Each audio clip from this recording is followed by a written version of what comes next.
In the best spirit of friendship, Nepal and India should restart the water dialogue and come up with policies to safeguard the interests of all those who have been affected on both sides of the border. It is time the two friendly countries come together and assess the factors that are causing unimaginable losses through flooding every year. Optimization of the infrastructure will be decisive in finding an alternative paradigm of flood management. Moreover, it is also linked to how the Himalayan glaciers and the green cover are managed.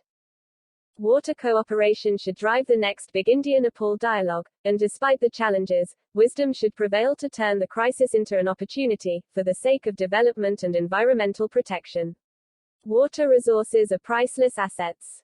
By controlling the flooding and using the water resources for common developmental uses such as hydroelectricity, irrigation and waterways, India-Nepal relations can be strengthened even further. Vaccine Maitri Program. Issues of global concern, including the ongoing pandemic, climate change, technology cooperation, supply chains and security, and preserving a free and open Indo-Pacific were themes that came up at the Quad gathering. Following on the heels of the first virtual summit of the four leaders in March 2021, this meeting builds upon the intention of the Quad member nations, India, the US, Australia, and Japan, to ensure an Indo-Pacific region, free from coercion and disputes. Solved in accordance with international law.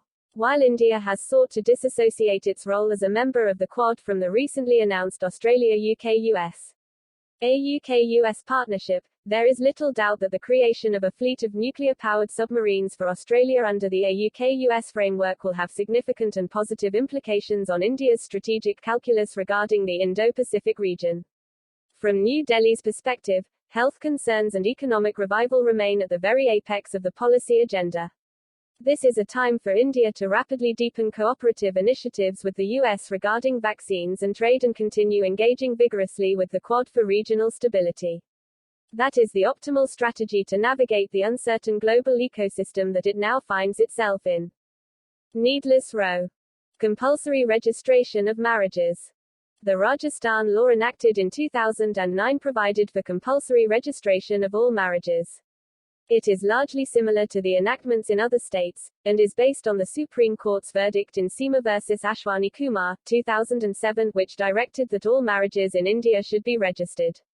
The original law itself did not exclude registration of child marriages, and all that the amendment does is to change the age at which the obligation to register shifts from the parents or guardians to the parties to the marriage. Earlier, it was the duty of the parties to the marriage to submit a memorandum on their marriage to the registrar if they were both above 21 years, and if younger, it was the duty of the parents or guardians.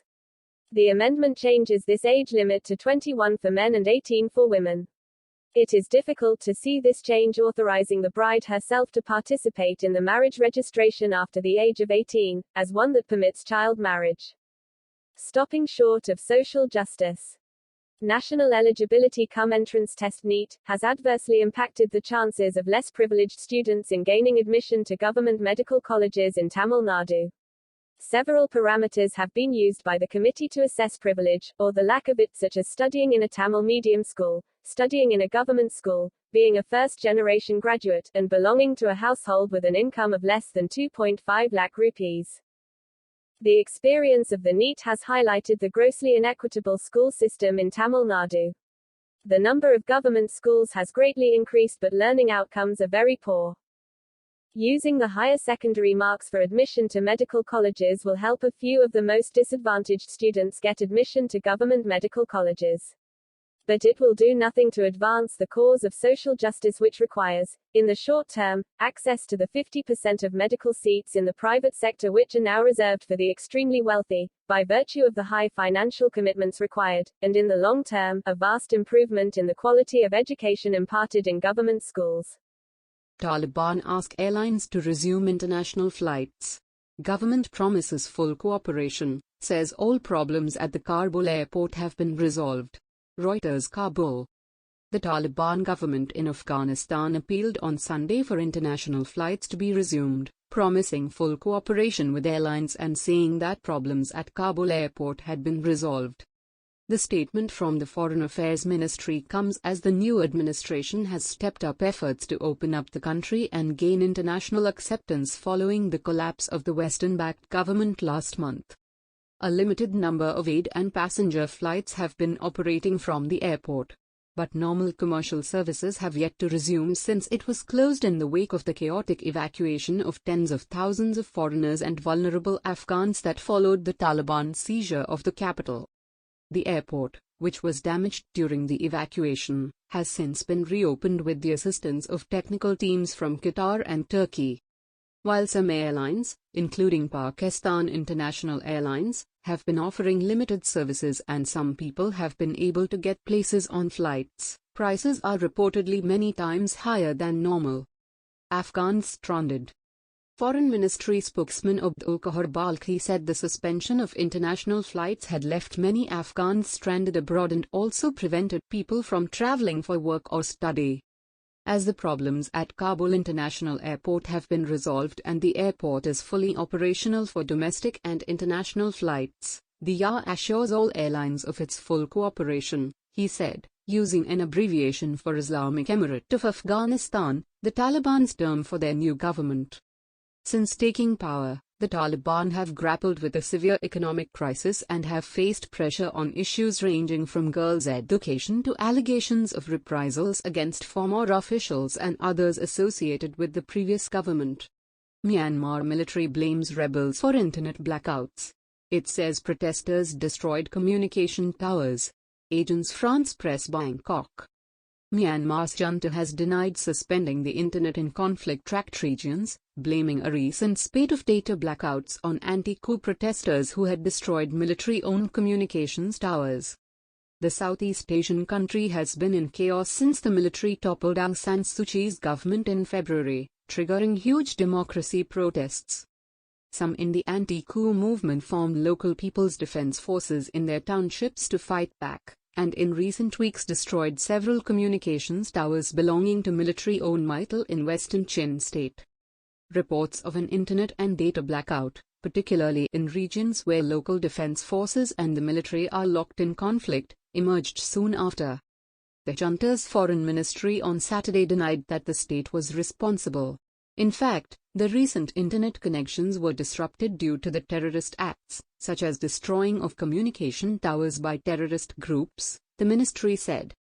The ministry urged some foreign missions in Yangon to thoroughly verify information before making statements.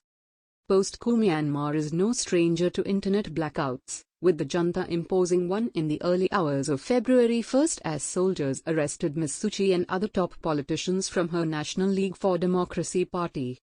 A nationwide mobile data blackout was also imposed during the nighttime hours in the weeks following the power grab. On Sunday, anti-coup fighters told AFP that telecommunications services in Pinglebu, Kawin and Wondo townships in northern Sagaing region, where clashes with the military have been fierce, were down since the early hours of the day. Gulab crosses coast near Kalingapatnam. Special correspondent Bhuvaneshwar.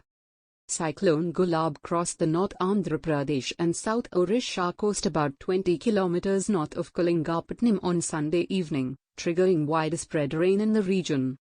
The cyclonic storm, Gulab, crossed North Andhra Pradesh South Orissa coasts, about 20 kilometers north of Kalingapatnam with maximum wind speed of 75 to 85 kilometers per hour between 7:30 p.m. and 8:30 p.m., the India Meteorological Department said.